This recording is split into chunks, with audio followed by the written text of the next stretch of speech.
비트코인의 건강한 눌림목이 나오고 있는 가운데 어떤 코인을 이 시점에 잡아야 되는지 다 알려드리겠습니다. 영상 끝까지 시청해주시기 바랍니다.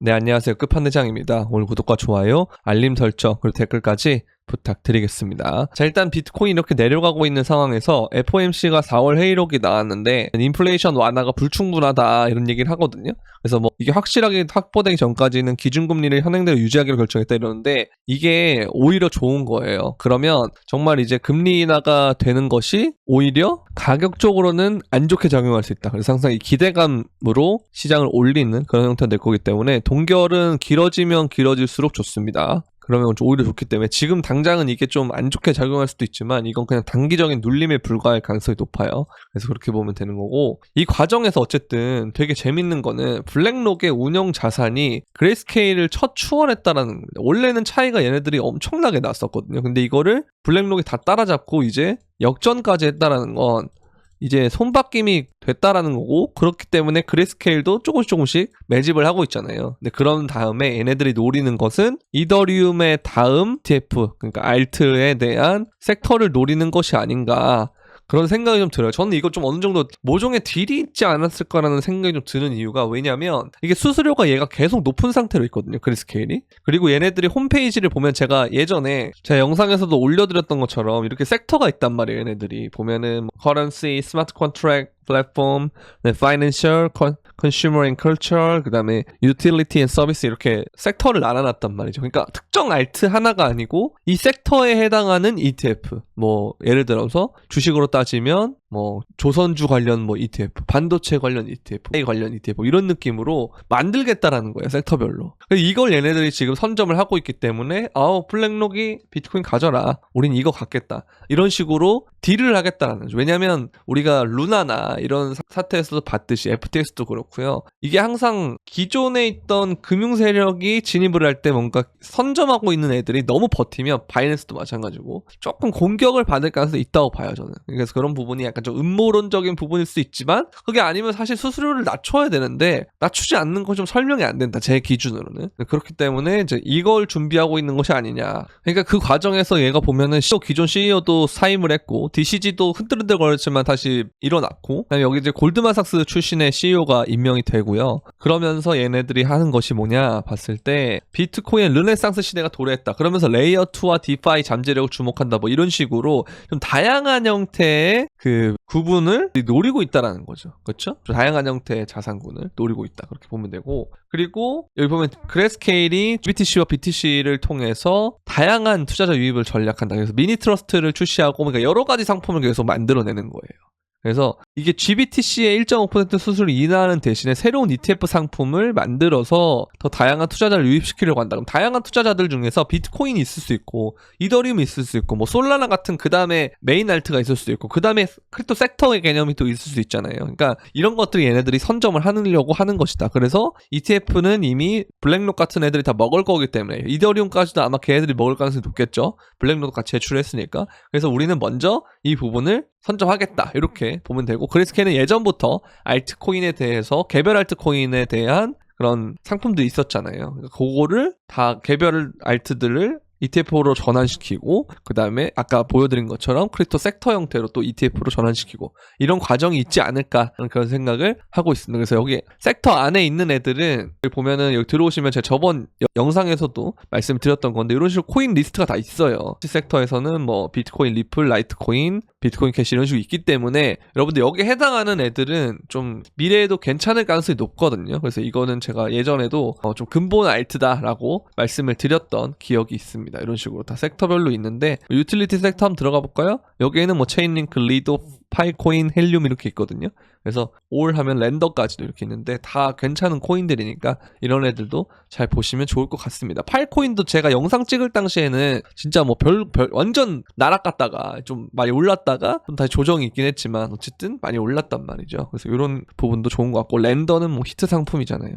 체인링크 마찬가지, 리더 마찬가지고, 헬륨 괜찮고. 자, 그리고 우리가 정말 주목해야 될 건 뭐냐면, 이 눌림목이 왜 기회라고 하냐 하면은, 상위 25개 헤지펀드 중에 13개가 ETF를 통해서 비트코인에 노출되어 있다. 그럼 나머지는 얘네들은 결국 어떻게 해야 되냐면 들어와야 돼요.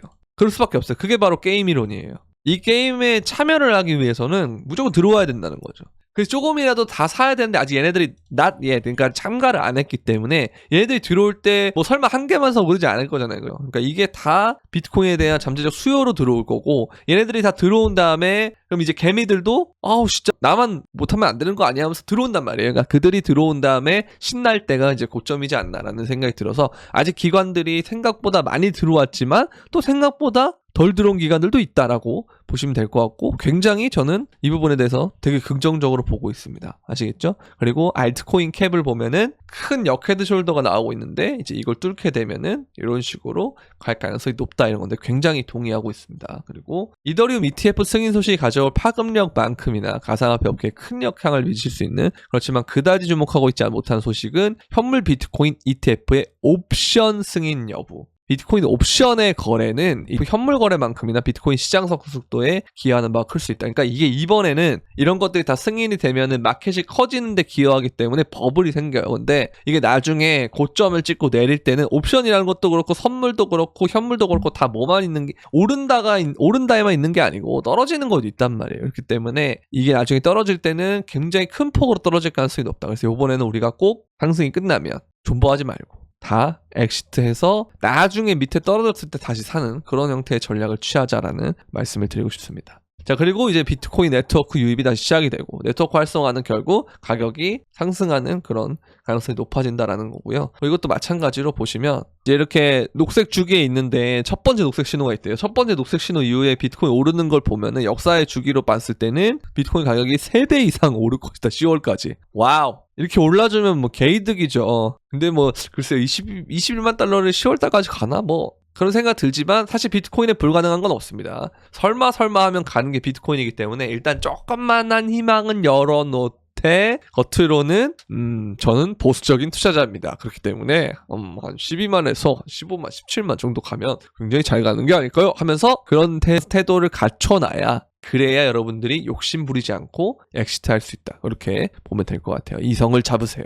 자, 그리고 이더리움을 보면은 이때 2020년에 이렇게 바운스 튀어오르는 거 리테스트 한 다음에 올라오고 또 올라오기 때문에 이런 식으로 가지 않냐. 저도 굉장히 동의하거든요. 그래서 이더리움 솔직히 저는 이 구간은 가야 된다고 기대하고 있습니다. 근데 개인적으로는 한 2천만 원 정도 프리미엄 붙으면 그렇습니다. 네. 자, 그리고 크립토 마켓에 들어오는 유동성인데 계속 증가하고 있고 또 증가했어요. 너무 좋습니다. 계속 한 5일 동안 계속 증가, 이거보다 증가인데 좋아요. 이렇게 계속 들어와도 유입이 되는 거지만 돈이 계속 늘어나면서 증가하고 있다는 거 굉장히 좋은 거거든요. 그래서 이 부분이 정말 중요하다고 보면 되겠고, 그리고 이제 비트코인이 2017년과 같은 그런 경로를 따르고 있다고 하는데, 그렇죠. 이무빙을 제가 계속 말씀드렸잖아요. 이 신고점 부근에서 조정 왔다가 다시 뚫는 거. 그래서 신고점에서 뚫었다가 조정 왔다가 다시 뚫으면, 그다음에 여기 73,700인가요? 여기가 이제 최고점인데, 여기까지 뚫고 나면은 그때부터 비트가 자리를 안 주는데, 그 전까지 조금 우리가 눌림목이 좀 있을 수 있다. 근데 이게 이더리움 ETF가 오늘 내일 이렇게 승인의 여부에 따라서 움직임이 날 건데, 승인이 만약에 안 나더라도 그거는 오히려 좋은 거니까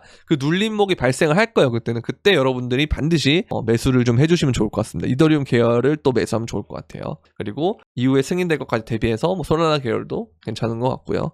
AI 섹터도 마찬가지고 그렇게 보시면 될 것 같고, 이것도 보면은 비트코인 이제 사이클에서 있어야 할 위치에 있고 하면서 결국 우리가 강세장이 2024년 12월 혹은 2025년 1월, 2월 이렇게 보고 있는데, 저도 똑같이 보고 있습니다. 시기를 연말 정도로 보는 게 깔끔할 것 같다라는 생각이 들고요. 그 다음에 이걸 보면은 코인베이스 거래소 대량 출금과 ETF 승인, 그래서 대량 출금된 다음에 ETF가 승인이 됐는데, 이런 거 보면은 요번에도 우리가 이런 걸 보면서 이게 승인이 되나 이런 생각할 수 있지만, 아직까지 뭐 별다른 움직임이 없기 때문에 좀 기다려보는 게 맞는 것 같습니다. 그리고 이제 이 인플레이션에 대한 부분은 아까 설명을 드렸고요. 그 다음에 올해 연준 금리 인하를 기대 안 한다. 근데 이런 내러티브가 되면 너무 좋은 거예요. 사람들이 잘 못 들어와요, 개미들이. 근데 제가 계속 말씀드렸죠. 돈은 이미 풀려 있어요. 근데 대놓고 푸느냐 아니면 뒤로 몰래 푸느냐의 차이예요. 근데 지금 뒤로 몰래 풀고 있고, 그렇기 때문에 자산이 오른 거고, 개미들은 늦게 들어오고, 그럼 계속 올라가는 거예요. 들어올 때까지. 그렇기 때문에 금리는 계속 동결해줘야 된다라는 포지션, 인플레이션 안 잡히는 것 같다, 이런 말밖에 못 치는 거예요.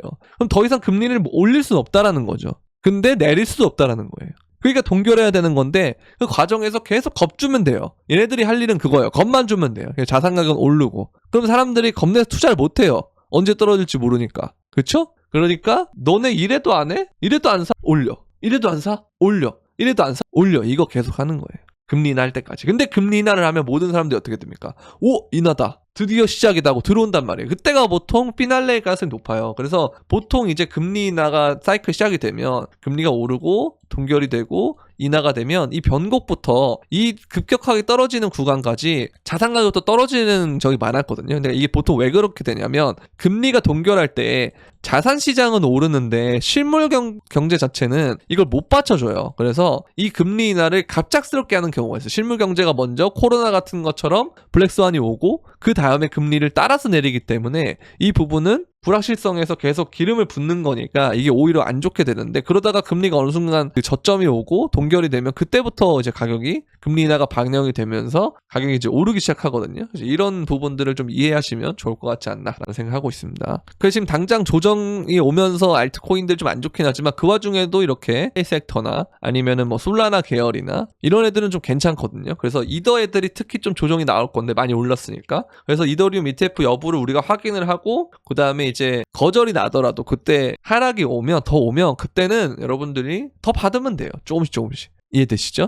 그러니까 그게 눌림목이에요. 눌림목. 아시겠죠? 그리고 이제 이거 비트도 여기서 만약에 조정이 끝나고 올라가면은 이걸 뚫고 가는 거고, 그때는 뭐 승인이 나거나 뭐 그런 식으로 될 수도 있겠죠. 근데 그게 아니고 여기서 다시 이렇게 떨어진다라는 건 이제 뭐 거절이 되거나 했을 때 좀 떨어지는 경우는 있겠죠. 근데 이 구간은 여러분들 굉장히 좋은 구간이다라는 거. 그것만 잘 알고 우리가 행동하면 될 것 같아요. 어제 시황과 크게 달라진 게 없습니다. 어제 말씀드렸던 대로 지금 진행이 되고 있는 거고요. 우리는 이 과정에서 이성을 딱 잡고 객관적으로 바라볼 필요가 있어요. 그래서 비트코인이 이 정도 오르면은 사실 이게 뭐 여기서 하락장이 된다라는 가능성보다는 힘을 모았다가 뚫고 올라간다는 생각하는 게 전 더 합리적이라고 생각하거든요. 그래서 이게 뭐 추후에 이렇게 눌린다고 하더라도 절대 하락이 아니니까, 절대란 표현은 뭐 좀 그렇지만 어쨌든 하락이라는 생각보다는 우리가 이후에 상승으로 갈 것이다, 박스권이 좀 길어지는 거다라는 그런 생각을 하시면 좋을 것 같습니다. 오늘은 일단 여기까지 하도록 하겠고요. 도움이 되셨다면 구독과 좋아요, 알림 설정 그리고 댓글까지 부탁드리면서 그럼 안녕.